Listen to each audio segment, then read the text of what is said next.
से शिव नाम ले रहे हो, कहीं पर भी बैठकर, किसी भी जगह पर बैठकर कैसे भी शंकर को भज रहे हो, शिव मिलेगा, दुख कटेगा। आप अपने कर्म पर भी थोड़ा सा विश्वास करो, भरोसा करो, दृढ़ी बनो, शिव तत्व की ओर आगे बढ़ो। यहां करा, क्या वहां मिलेगा? चंचुला देवी का प्रश्न है, तुम रुक्का जी से, हमने यहां किया, क्या वहां मिलेगा? क्यों नहीं?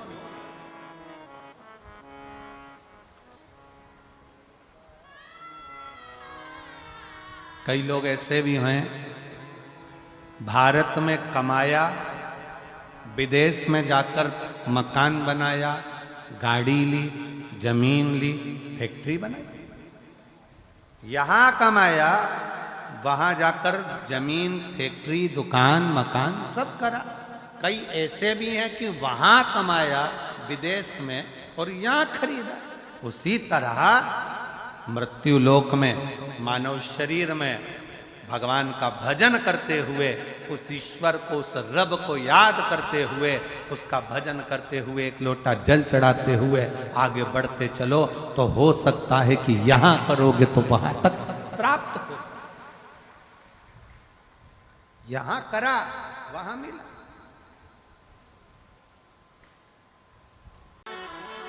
शिव तत्व है, शंकर शंकर है।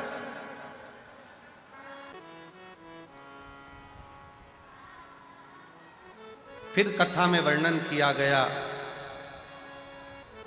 एक समय बदलता है। समय कब क्या आएगा, कैसा आएगा, क्या होगा, ये किसी को नहीं, किसी को नहीं।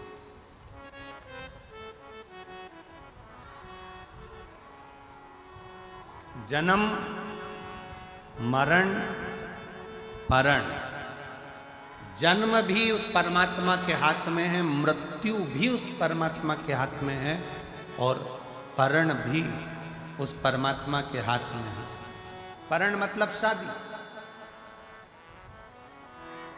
डॉक्टर ने कह दिया कि बहू की डिलीवरी होगी, इतने तारीख को होगी, मालूम पड़ा दर्द आने लगे, 2 महीना, 3 महीना, 1.5 महीना, 1 महीना, 15 दिन, 6 दिन, 5 दिन पहले हो गए या 5 दिन बाद। लोगों ने देखकर कह दिया था तुम्हारे लड़की की शादी बस इस साल हो जाएगी, मालूम पड़े 1.5 साल निकल गया, शादी नहीं पक्की। विवाह ही पक्का नहीं।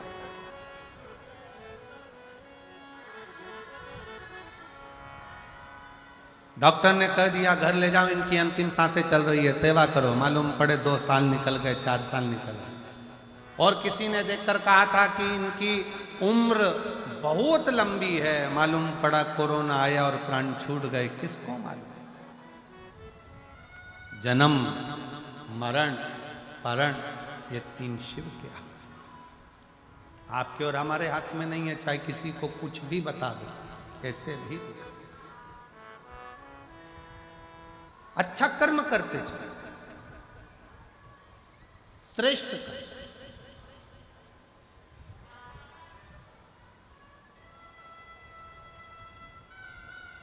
शिव कथा कर रही है, भगवान शंकर का चरित्र कर रहा है, शिव महापुराण की कथा कर रही है। समय बताकर नहीं आएगा, सांप बताकर नहीं आएगा, संपत्ति बताकर नहीं आएगी, समय बताकर नहीं जाएगा, सांप बताकर नहीं जाएगा, संपत्ति बताकर नहीं जाएगी कि कब जा रही है, कब आ रही है, कैसे आ रही है, कैसे। इसलिए समय का सदुपयोग करो, संपत्ति का सदुपयोग करो। सदुपयोग आया उसका उपयोग। एक कितना सुंदर संवाद शिव महापुराण की कथा में आता है। एक बार श्री देवऋषि नारद भगवान विष्णु के पास पहुंच गए।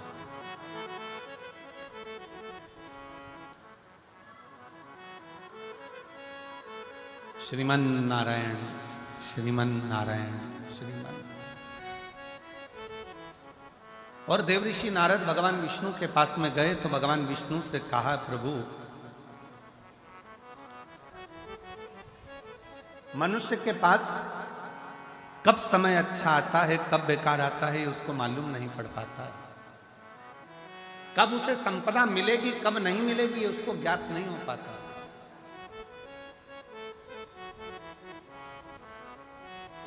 बस केवल मानव मानव दिखता है, पर उसकी जिंदगी में कब बदलाव आता है ये मालूम नहीं पड़ पाता है। तो भगवान विष्णु के चेहरे पर हंसी आता है, भगवान ठाका लगाकर हंस मुस्कुरा।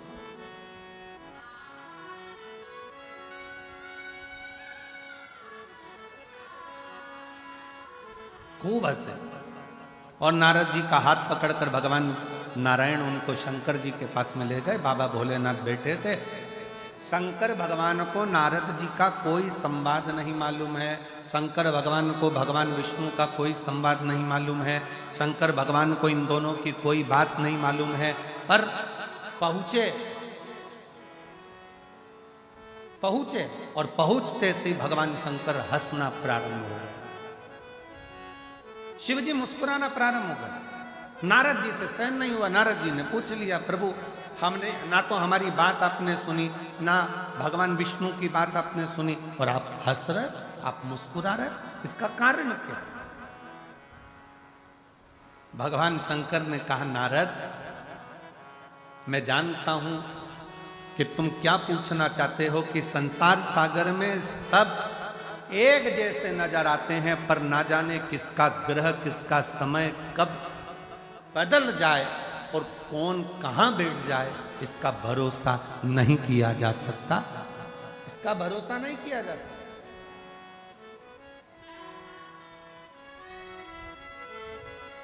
पर नारद व्यक्ति, मनुष्य अपने कर्म को करता करता करता करता करता करता एक जैसा दिखता दिखता अंदर से पूर्ण तरह से खाली होता चले जाता। हाथी आया है, अरे बोलो तो जम के, इधर आता है हाथी? नहीं आता? आता है? अच्छा। नहीं तो टीवी में तो आजकल रोज आता है छोटे छोटे बच्चों के लिए, एक मोटा हाथी। नहीं, टीवी में तो बच्चों को खाना भी माता है वो हाथी दिखा के खिलाती है आजकल। जब तक मोटा हाथी चालू ना करो जब तक वो खाना नहीं खाए।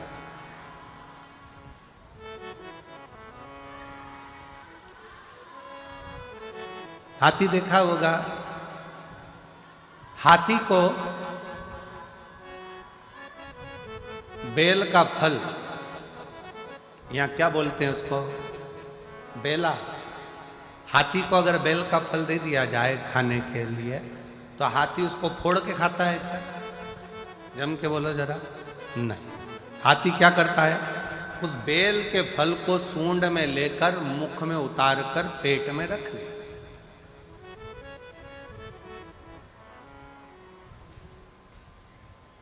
फिर जब हाथी गोबर करता है तो वो बेल का फल वैसा की वैसा ही बाहर निकल, जैसा खाया था वैसा की वैसे ही बाहर निकल जाता। पर उस बेल के फल को आप तोड़ कर देखना, उस गोबर में से उठाकर, वो बेल के फल में अंदर गूदा नहीं रहता है, केवल खोल खोल रहती है और गूदा उसमें से चला।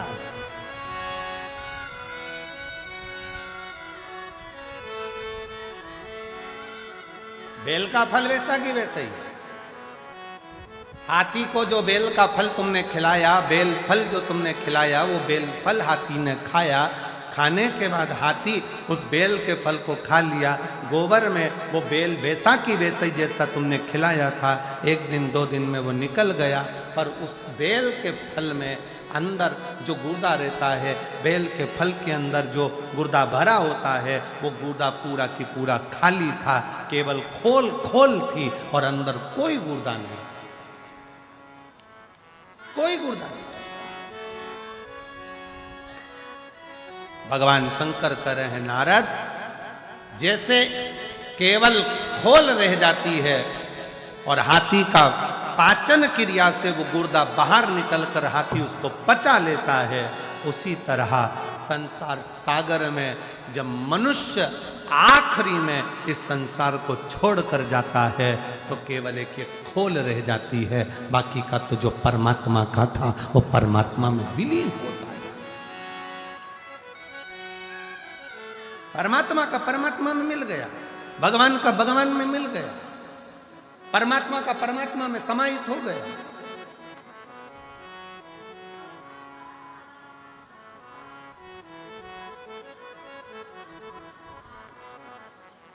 एक बेलपत्री में, एक बेलपत्र में, एक बेलपत्र में वो तत्व होता है। अगर शंकर पर चढ़ी हुई बेलपत्र को आप खा रहे हो तो उस बेलपत्र में वो फल होता है कि आपके शरीर के जितने रोग हैं, चाहे वो बीपी हो, चाहे शुगर हो, चाहे थायराइड हो, चाहे सोराइसिस हो, जो भी बीमारी है शरीर धीरे। हाँ, कई लोगों को बेलपत्र खाने पर जीवान में छाले आ जाते हैं, किसी किसी को बेलपत्र खाने पर जीवान तोरी तोरी हो जाती है, हारमोनियम। बेलपत्र खाने पर कई बार जीवान तोरी तोरी हो जाती है, बेलपत्र खाने पर कई बार मुख में छाले आ जाते हैं, बेलपत्र खाने पर कई बार भोजन में स्वाद नहीं आता है, भोजन में स्वाद नहीं आ पाता है। तो निवेदन है, आप ऐसे नहीं खा सकते तो उसको पीसकर गोली बनाकर पानी से निगल जाए। पर बेलपत्र हमारे जीवन में, हमारे स्वास्थ्य के लिए लाभदायक। आप शिव की आराधना किस भाव से कर रहे हैं? आप शंकर को कैसे रिझा रहे हो?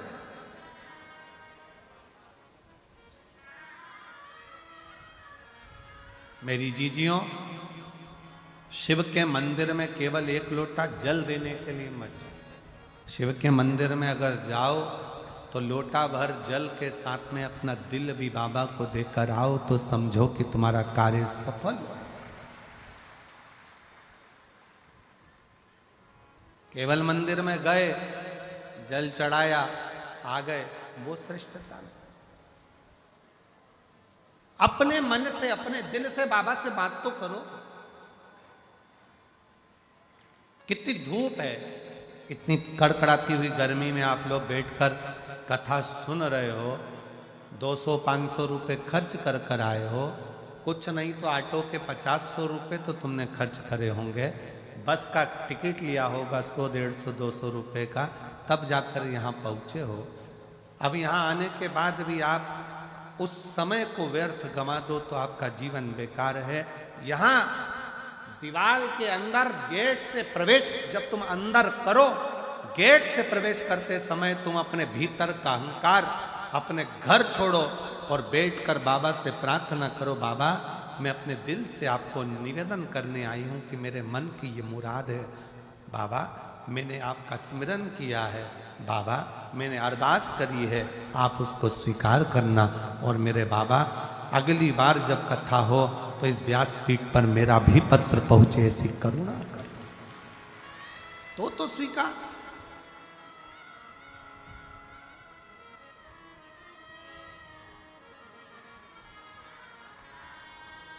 शिव पर करा भरोसा टूटता नहीं है। पक्षी और मनुष्य में एक बड़ा अंतर है।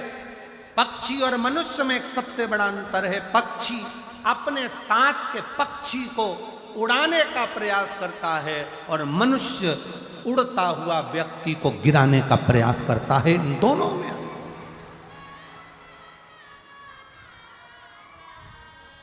पक्षी और मनुष्य में बड़ा अंतर है।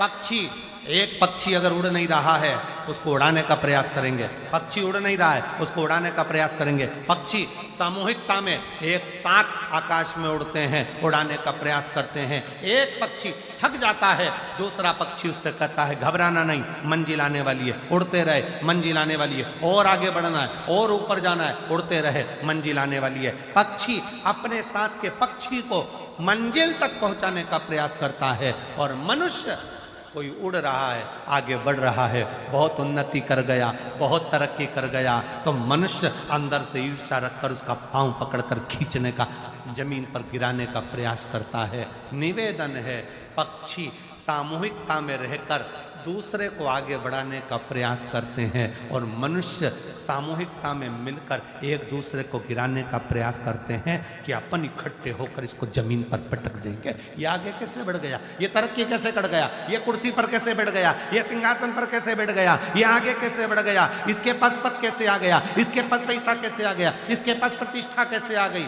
उसको दिखता नहीं है कि उसने पूर्व में मेहनत कितनी करी है, उसको दिखता नहीं है कि उसने संघर्ष कितना करा, बस गिरा रहा।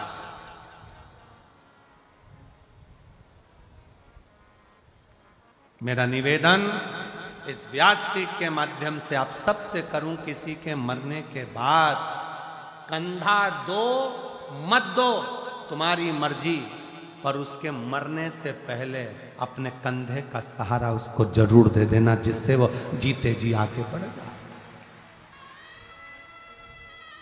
जीते जी आगे।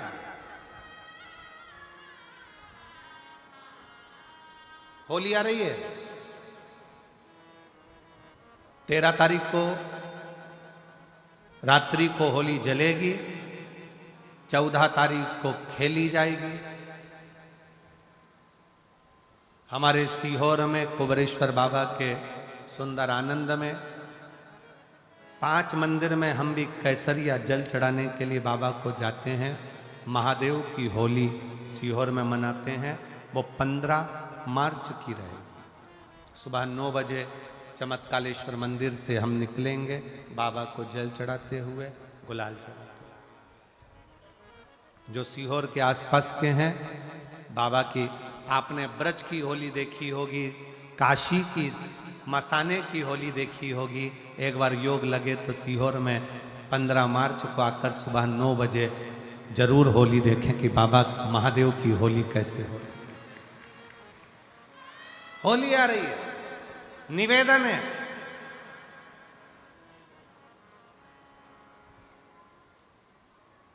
अगर किसी को कलर लगा रहे हो, रंग लगा रहे हो, या किसी को रंग में डुबो रहे हो, या किसी को रंग लगा रहे हो, तो प्रार्थना निवेदन, उस रंग को लगाते समय, उस रंग को लगाते समय प्रार्थना निवेदन है, उस रंग को लगाते समय इतना विचार जरूर करिएगा कि भगवान को रंग लगाते समय इतना विचार जरूर करिएगा कि रंग लगाते समय इतना विचार जरूर करिए कि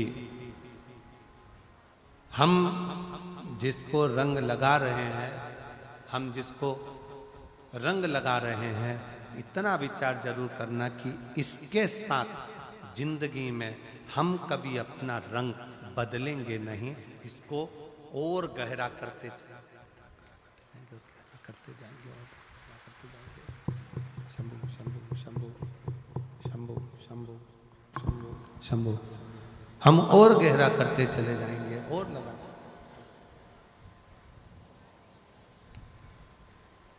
शंभु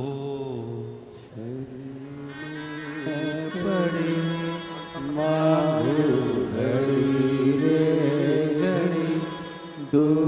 बठिंडा से दिव्या बेटी, एक बार जोरदार ताली बजाएं साथ। दया करी न दर्शन आपो, शंभो शरण पड़ी मांगो घड़ी रे घड़ी, दुख काटो दया करी न दर्शन आपो। कलर लगाओ, खूब लगाओ, गुलाल लगाओ, खूब लगाओ, पर जिसको रंग लगा रहे हो उसमें एक प्रेम का रंग भी जोड़ो कि हम आखिरी तक ये रंग ना बदले, ये रंग ना बदले। समय बदलता रहेगा, जीवन बदलता रहेगा, पर आज के मनुष्य भी अपना रंग बदल रहे।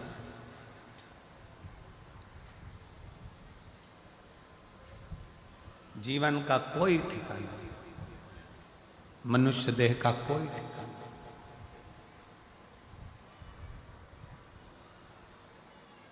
माता पार्वती जी शिव जी की आराधना करती हैं, शिवलिंग का निर्माण करती हैं, पार्थिव लिंग का निर्माण करती हैं। पार्थिव लिंग का कल एक बहन ने पत्र लिखा, हम अमरजीत सिंह मेहता जी के यहाँ जहाँ हम रुके हुए हैं वहाँ वो पत्र है हमारे कक्ष। उसने पत्र में लिखा कि गुरुजी, हम पंजाब के गांव में रहते हैं और उस गांव के अंदर शंकर का मंदिर नहीं, शिव का शिवालय नहीं। अब हम जल कैसे चढ़ाएं, या भगवान से हमें अरदास करना हो, प्रार्थना करना हो, विनती करना हो तो कैसे करें? हमारा निवेदन है, जरूरी नहीं है कि आप मंदिर ढूंढोगे, जल चढ़ाने जाओगे। आप तो एक लोटा जल अपने बगीचे में, अपने घर में पौधा हो, वृक्ष हो, कोई गमला हो, उस गमले में भी अगर मिट्टी का ढेला उठाकर एक लोटा जल अगर आप उस पर समर्पित कर रहे हो तो भी वो शिव स्वीकार कर रहा है।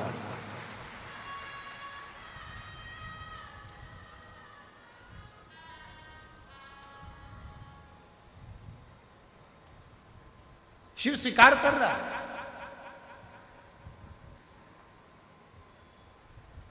भगवान शंकर उसको स्वीकारेंगे। आप गमले में भी अगर पार्थिव लिंग का निर्माण कर रहे हो, आपको ज्यादा कुछ नहीं करना है, केवल एक मिट्टी के ढेले को उठाना है, गमले के अंदर ही रखा है, एक लोटा जल बाबा को चढ़ा दिया, बाबा से प्रार्थना कर ली, बाबा से विनय करा, उसने स्वीकार।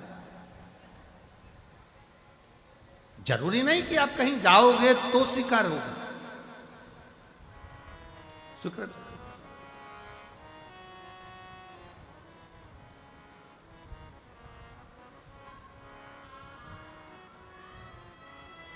आपने दिल से, हृदय से शिव को कहा, शिव ने स्वीकार। शिव को कहा और शिव ने स्वीकार किया। आ जाइए, आ जाइए, क्या हुआ है? आ जाओ।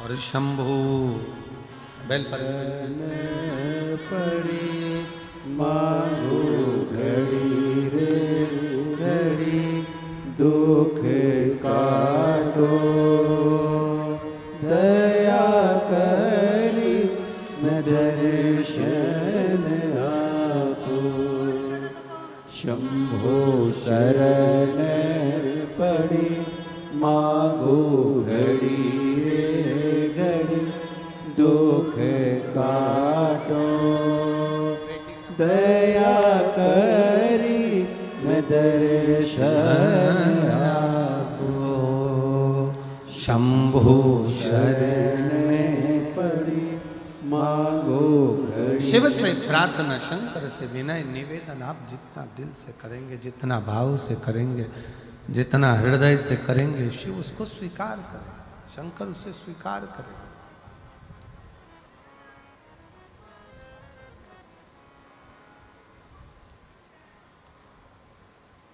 आप केवल उसको भाव से पूछिए, आप उसको दिल से निवेदन करिए, आप दिल से उसको कहो। पार्वती जी ने पार्थिव शिवलिंग का पूजन करा, पार्थिव शिवलिंग की आराधना करी, पार्थिव शिवलिंग की विनय करा, निवेदन करा, अर्चना करी, और पार्थिव शिवलिंग का पूजन माँ पार्वती जी करती हैं। भगवान शंकर पार्वती जी की परीक्षा लेते हैं, बार बार लेते हैं।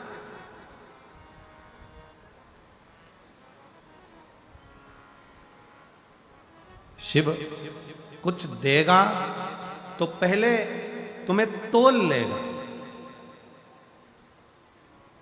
शंकर देने से पहले तुम्हें तोल लेगा।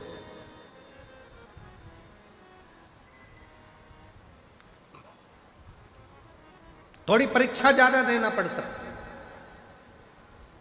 आप में से कई लोग हैं जिनके मन के बहुत सारे प्रश्न होते हैं, उसमें से एक प्रश्न कई लोगों का होता है कि बताओ, जो भगवान को ज्यादा भजता है दुख उसी की किस्मत में ज्यादा लिखा होता है। पड़ोसी 2 अगरबत्ती नहीं लगाता, और पड़ोसी जब 2 अगरबत्ती नहीं लगाता और भगवान ने उसकी किस्मत में सुखी सुख लिख दिया, उसका तो गाड़ी ने, बंगला ने, जमीन ने, जायदाद सब भगवान ने दे दिया, और हम भगवान को पूछते हैं, भगवान ने हमको दुख ही दुख दे दिया। ए भाई, ये विचार अपनी बुद्धि में लेकर मत आओ, बल्कि ये विचार लेकर आओ कि सोने को जितना तपाया जाएगा, जितना तपाया जाएगा, सोना उतना उतना निखर कर आएगा, और निखर कर आएगा तो क्वालिटी अच्छी बनती चली जाएगी। निखरने दो।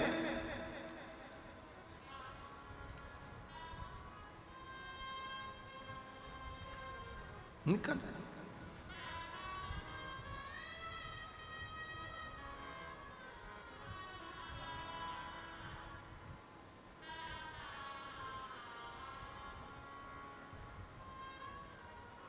आप जितना निखार सकते, बाबा थोड़ा तपाएगा, थोड़ा कष्ट दे सकता है, थोड़ी थोड़ी फाइलें ज्यादा मोटी होती है तो निपटने में समय लग सकता है। एक फोटो लगा, एक पत्र है, जरा ध्यान दे।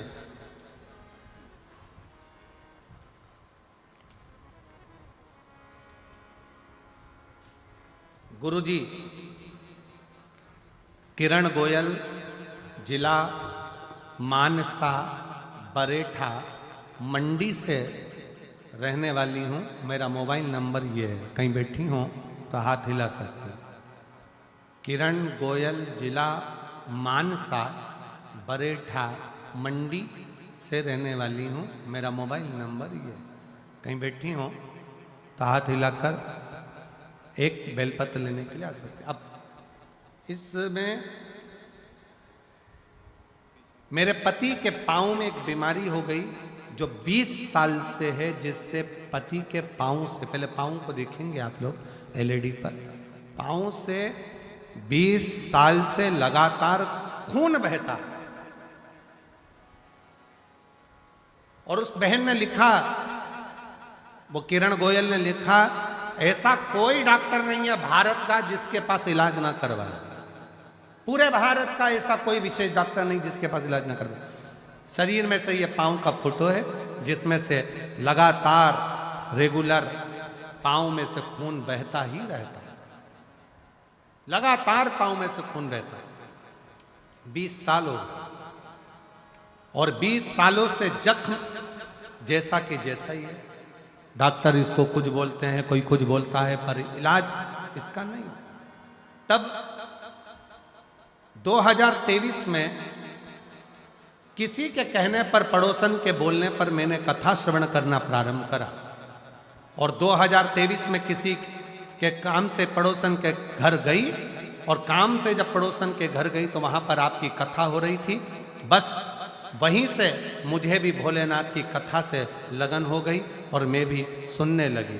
तब से बाबा की कृपा ऐसी हुई, 1 लोटा जल शिव जी पे चढ़ाती, एक बेलपत्र लाती, पति को देती, और बाबा की कृपा से अब उनके पाँव से खून निकलना बंद हो गया और पाँव ठीक होना प्रारंभ हुआ, जो 20 साल से हो रहा है।